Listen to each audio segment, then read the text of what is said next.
तं भावातीतं त्रिगुणरहितं सद्गुरुं तं नमामि। गुरुर्ब्रह्मा गुरुर्विष्णु गुरुदेवो महेश्वरः गुरु साक्षात् परब्रह्म तस्मै श्री गुरुवे नमः। जयांचे केलिया स्मरण होय सकळ विद्येचे अधिकरण ते श्रीमंतो श्री चरण श्री गुरुचे ते नमस्कारुनी आता। पंढरीचा वास चंद्रभागे स्नान अनेक दर्शन विठोबाचे हेची मन घडो जन्मजन्मांतरे मागणे श्रीहरी नाही तुझे। प्रस्तुत प्रवचन रूपे सेवेकरता घेतलेला अभंग श्री संत जगद्गुरु तुकोबारायांचा असून या अभंगामधून जगद्गुरु तुकोबाराय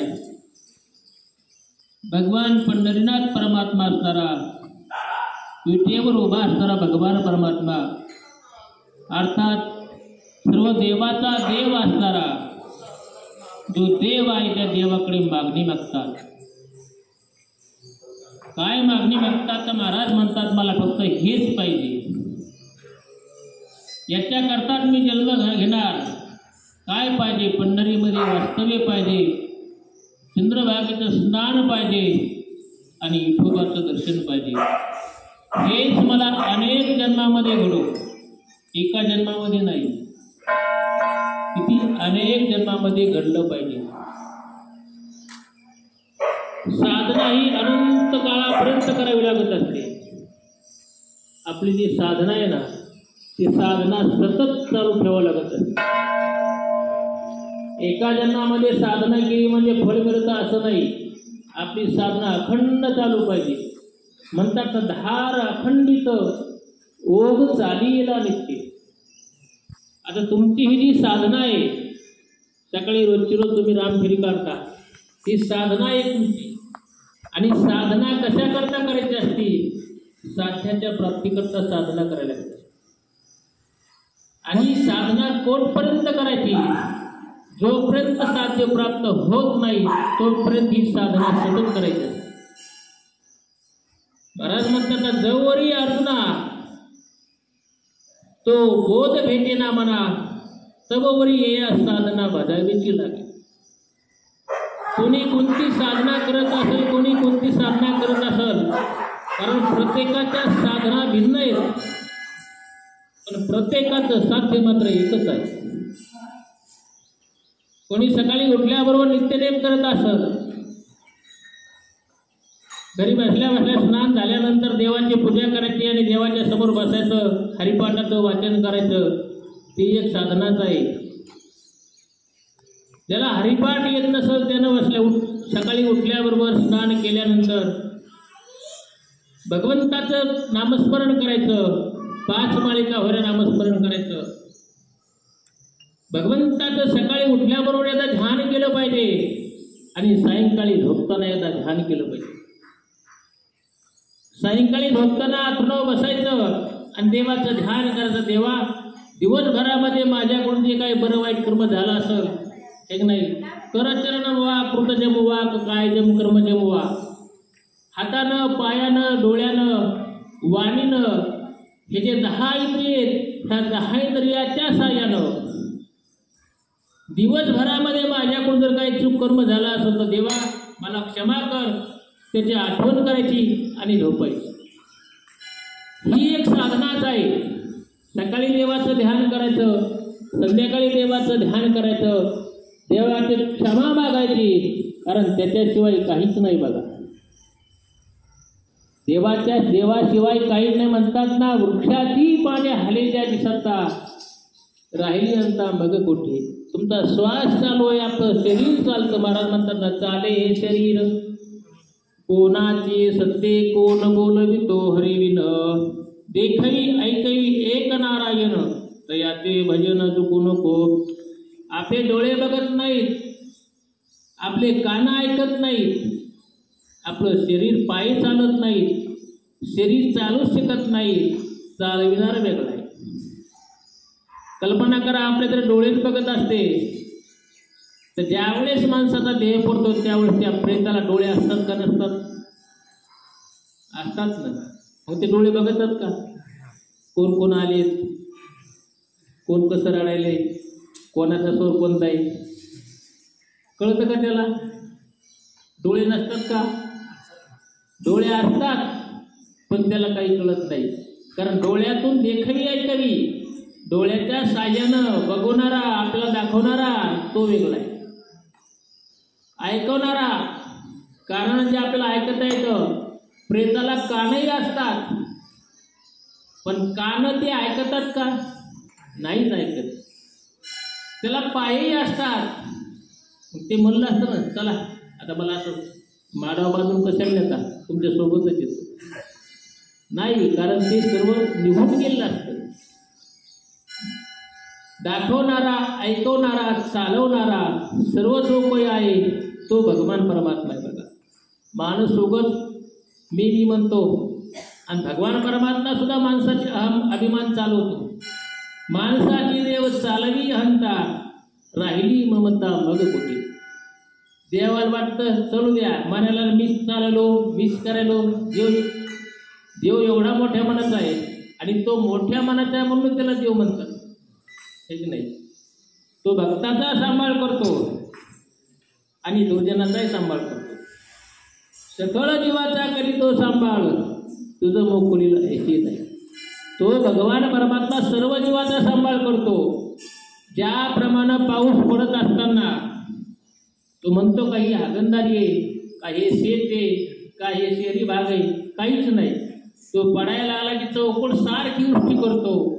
त्याप्रमाणे भगवान परमात्मा सर्व जीवाचा सांभाळ करतो. कोणी कसाही असो, खट असो, नट असो, खळ असो, कसाही असो, त्याच्याजवळ काहीच नाही. हे सर्व जे अंतःकरणामध्ये सर्व असणारे भेद आहेत, हे भेद तुमच्या आमच्यापाशी आहेत, जीवापाशी आहेत, देवाजवळ आणि संताजवळ. ह्या दोन्ही गोष्टी नाहीत म्हणून ते मोठे आहेत, महान आहेत. संत सुद्धा महान आहेत. देवते संत, देवते संत, निमित्त त्या प्रतिमा. संत साक्षात देव आणि संत याच्यामध्ये काही अंतरच नाही. जे कार्य देवाला देवरूपामध्ये करता येत नाही ते कार्य करण्याकरता देवाने संत झालेले आहेत. ज्ञानोबराय कोण आहेत? म्हणतात ना, महाविष्णूचा अवतार सखा माझा ज्ञानेश्वर. ज्ञानोबराय साक्षात महाविष्णूचा अवतार आहे. निवृत्तनाथ साक्षात भगवान मटेश्वराचे अवतार आहेत, एक नाही. सोपान काका साक्षात ब्रह्मदेवाचा अवतार आहे. ब्रह्मा सोपान तो झाला, भक्त आनंद वर्तला. आणि मुक्ताबाई माता, आदिशक्ती मुक्ताबाई जगदंबा माता जी आहे तीच मुक्ताबाईच्या रूपात आली आहे. म्हणून देवाला जे कार्य देवपणामध्ये करता येत नाही त्याच्याकरता भगवान परमात्मा संत होत असतो. आणि देव आणि संत हे दोन्ही असणारे जगाच्या कल्याणाकरतात साधू संत सुद्धा मार्ग दावतात. आज या ठिकाणी आषाढी एकादशी आहे, आपण तिला देवशयनी आषाढी एकादशी म्हणतो. आज भगवान पंढरनाथाच्या दरबारामध्ये फार भक्ताचा महापूर आलेला आहे. आपलं काहीतरी पुण्य कमी म्हणावा, आपल्याला त्या ठिकाणी जाता आलं नाही, एक नाही. पण आपण इथूनच त्या भगवान पंढरीनाथाची मनोभावे प्रार्थना करते की देवा, आम्हाला तुझ्या दर्शनाला येता नाही आलं, अंतःकरणामध्ये दर्शनाची आस आहे, पण क्षमा कर. कारण प्रतिबंध असतात. भूत प्रतिबंध शास्त्रामध्ये काही प्रतिबंध सांगितलेले आहेत. भूत प्रतिबंध, भावी प्रतिबंध, वर्तमान प्रतिबंध. आता आपल्याला वर्तमान प्रतिबंध प्रत्येकाला काही ना काही कशाची तरी प्रतिबंध आला, अडचण आली, आपण तेथपर्यंत जाऊ शकलो नाही. पण इथून सुद्धा त्या देवाची प्रार्थना जरी केली ना तर देव असणारा आपली प्रार्थना स्वीकार करतो. बघा, कारण देव सर्व चराचरामध्ये तो व्यापून आहे, सर्व चालणारा तोच आहे. विश्व चळत असे जेणे परमात्मेने. सर्व विश्व जे चालतं, विश्वाचा सर्व कारभार जो चालतो तो त्या भगवंताच्या सत्तेनेच चालतो. म्हणतात ना, तुझ्या सत्तेने वेदाशी बोलणे, सूर्याशी चालणे, तुझ्या सत्ते ऐसा तू समर्थ ब्रह्मांडाचा धनी, वर्म हे जाणवणी शरणार. महाराज म्हणतात की तो समर्थ आहे, ब्रह्मांडाचा मालक आहे, हे सर्व मला माहीत झालं म्हणून मी तुझी शरणागती केली. तुकाराम महाराज सुद्धा अभंगामध्ये तेच म्हणतात, की मला देवा हे अनेक जन्मामध्ये घडलं पाहिजे, जी साधना आहे ती अखंड घडली पाहिजे. एका जन्मामध्ये मोक्ष मिळाला नाही, ठीक आहे, दुसऱ्या जन्मामध्ये तीच साधना करायची. आणि बघा, जो वाटाला लागलाय ना तो निश्चित मुक्कामाला पोहोचत असतो. एक साधा प्रश्न, फक्त कोणाला जास्त दिवस लागतील, कोणाला कमी दिवस लागतील, पण तो मुक्कामाला निश्चित पोहोचणार. आता आमच्याकडे मुलं शिकायला टाकतात, काही काही पालक आले की ते म्हणतात, महाराज आमचा मुलगा तयार होईल का, त्याला वाजवता येईल का, त्याला गाता येईल का, त्याला भजन येईल का, हरिपाठ येईल का, कीर्तन येईल का. आता आम्ही म्हणतो तर काय सांगावं आता, कारण त्याचं काहीच माहीत नसतं ना. त्याच्याकरता एक दृष्टांत आहे बघा. एक वाटसरू असा प्रवास करू लागला. प्रवास करता करता अशीच वाट्यावर माणसं बसले होते. त्याला समजा नेरून इकडं जायचं होतं, शेवलीला जायचं होतं. त्या बसलेल्या माणसानं त्याने विचारलं, का हो मला शेवलीला जायचं आहे, किती वेळ लागेल. ते बसलेल्या माणसामध्ये, चल जाय तिकडं, चालायला लागा. तो म्हणला, हो मी तर जाणारच आहे, पण मला सांगा ना तुम्ही किती वेळ लागेल. ते माणसं मला चालायला लाग पुढे होय. हे दोनदा तीनदा मला सांगा ना किती वेळ लागेल, किती अंतर आहे, किती वेळ लागेल. ते माणसं मला चालायला चालायला. मग तो चालायला लागला, इतका तितका गेला की त्या माणसाने परत करून घेतलं. अरे म्हणले तुला आता शिवलीला झाला 1 तास लागला. तो म्हणला मगाशी 3दा विचारलं, तुम्ही सांगितलं नाही, आणि आता कसं काय सांगायला. तो म्हणला ज्यावेळेस तू अगोदर विचारत होता त्यावेळेस तुझी चाल माहीत नव्हती ना, आम्हाला सैन्याची चाल माहीत नव्हती ना. आता ह्या चालीन जर तू गेलास तर 1 तासाबरोबर तिथं जातोस. तसं आता हे पोरं आहेत, तयार होतील का नाही तेव्हा त्याचे कलर, रंग, रूप कसे काय मग सांगता येतं. तशी आपली जी साधना आहे, आपली जी साधना, जशी आपण साधना करू, जशी आपण देवाची साधना केली तशा प्रकारे देवास्तर आपल्याला फळ देत असतो. मग कोणाची साधना सावकाश असते, कोणाची तीव्र असते, जशी जशी असत असते. भगवंताचं ब्रीद आहे, ये थामाम प्रपद्यन्ते संस्पतयो भजाम्यहम्. एरवी तरी पाही जे जैसे माझ्या ठाई भजती तया मीही तैसाची भजे. भगवान परमात्मा म्हणतात, ते जशी माझी भक्ती करतात तशीच मी त्यांची सेवा करतो. मग आपली जशी भक्ती असेल तसं आपल्याला फळ मिळत असतं बघा.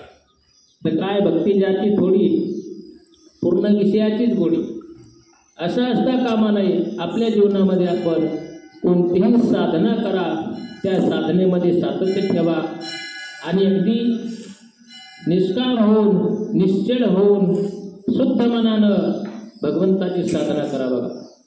भगवंताची प्राप्ती कोणाला आहे. महाराज म्हणतात ना, हरिपद प्राप्ती भोळ्या भाविकास. अभिमानी अशी गर्भवास. भगवंताची प्राप्ती कोणाला आहे, भोळ्या भाविकाला आहे. मग काही माणसं काय म्हणतात, भोळ्यामध्ये व्यवहारात भोळे, ज्याला काहीच कळत नाही त्याला. आपण अर्थ कसा काढतो त्याचा, भोळा म्हणजे कसा, ज्याला काहीच कळत नाही त्याला आपण भोळा म्हणतो. पण भोळा शब्दाचा अर्थ आहे शुद्ध अंतकरणाचा.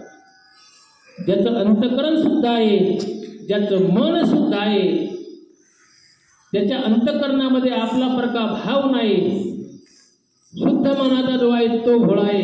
आणि असं शुद्ध म्हणतात ना, असं शुद्ध मन घेऊन जर आपण भगवंताची जर भक्ती केली, साधना केली, तर निश्चित भगवंताची प्राप्ती होते. म्हणून अशी साधना तुम्ही चालत नेहमी करता, अशीच तुम्हाला साधना घडत राहो. भगवान पंढरीनाथाचं दर्शन घडो. आणि बघा, त्या देवासारखा कोणताही देवच नाही बघा, तोच देव आहे बघा. जो राम आहे तो कृष्ण आहे, जो कृष्ण आहे तो विटेवर उभा असणारा देव आहे. गीता जेने उपदेशिली ते विटेवरी माऊ. ज्या भगवंताने गीतेचा उपदेश केला तोच भगवान परमात्मा विटेवर उभा आहे. म्हणून तो साधा नाही. पंढरपूर सब क्षेत्र नाही, धोंडी चारी धाम, और श्रीकृष्ण सम देव नाही, पांडुरंगी हे नाम. म्हणून तोच देव आहे. त्या देवाची साधना करा, आपल्या जीवनामध्ये नित्यनेमाने साधना करा. आणि अशी साधना केली तर निश्चित आपलं जीवन असणारं फलद्रूप होईल, साधना साधण्यापर्यंत पोहोचल. अशीच भगवंताच्या कृपेनं आपल्याकडून साधना घडावी आणि निश्चित आपण साध्यापर्यंत जावं. आपल्याला साध्य प्राप्त व्हावं हीच भगवान पंढरनाथाच्या चरणी भगवान वटेश्वराच्या चरणी प्रार्थना करू. आणि आज या ठिकाणी अचानकच माझ्याही डोक्यात नव्हतं काय, पण ते अचानक योग आला बघा. आणि बघा जे व्हायचं असतं का ते असंच होत असतं. आता घंट्यानं काय होणार आहे कोणालाच माहीत नाही, हे की नाही. हे जे काय असतं ते नियोजन ठरलेलं असतं, पण कोणीतरी निमित्त होतं, दादा काय आली झाली म्हणले नाही थांबत हे योग आलेला आहे. म्हणून ही अचानक झालेली सेवा या ठिकाणी पूर्ण करतो आणि सेवेला पूर्ण विराम देतो. पुंडलिक वरदाई विठ्ठल श्री रामदेव पंढरीनाथ भगवान की जय.